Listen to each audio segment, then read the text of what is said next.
Mark 4 வசனம் 35 முதல் 41 வரை. அன்று சாயங்காலத்தில் அவர் அவர்களை நோக்கி, அக்கரைக்குப் போவோம், வாருங்கள் என்றார்.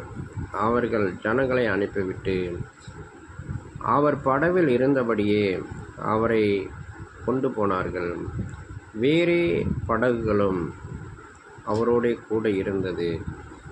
அப்பொழுது பலத்த சுழல் காற்று உண்டாகி படகு நிரம்பத்தக்கதாக அலைகள் அதன் மேல் மோதிற்று. கப்பலின் பின்னணியத்தில் அவர் தலையை அணையை வைத்து நித்திரையாயிருந்தார். அவர்கள் அவரை எழுப்பி, போதகரே, நாங்கள் மடிந்து போகிறது உமக்கு கவலை இல்லையா என்றார்கள். அவர் எழுந்து காற்றை அதட்டி கடலை பார்த்து, இறையாதே, அமைதலாயிரு என்றார்.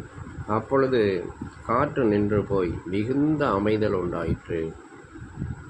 அவர் அவர்களை நோக்கி, ஏன் இப்படி பயப்பட்டீர்கள்? ஏன் உங்களுக்கு விசுவாசம் இல்லாமல் போயிற்று என்றார்.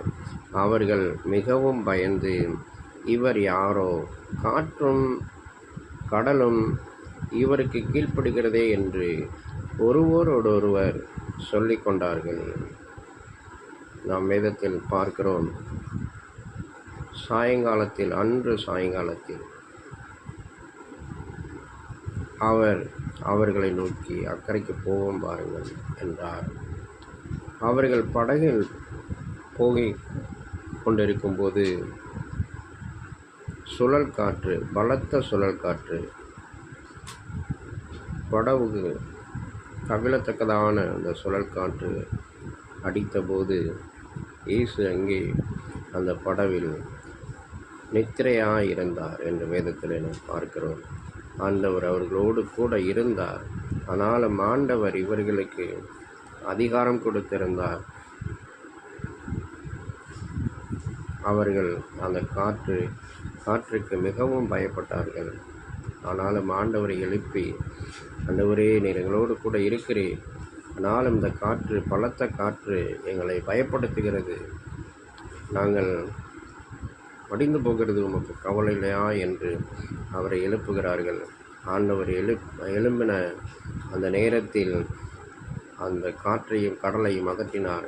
இறையாதே, அமைதலாயிரு என்று. உடனே அது அமைதலை கொண்டிருந்தது. அதேபோல் ஆண்டவர் நம்மோடு கூட இருக்கிறார். நாம் எல்லாவற்றையும் ஆண்டவர் சமூகத்தில் வைத்து நாம் ஜெபிக்கிற பொழுது ஆண்டவர் நமக்கு விடுதலை கொடுக்க வல்லமையுள்ளவராக இருக்கிறார்.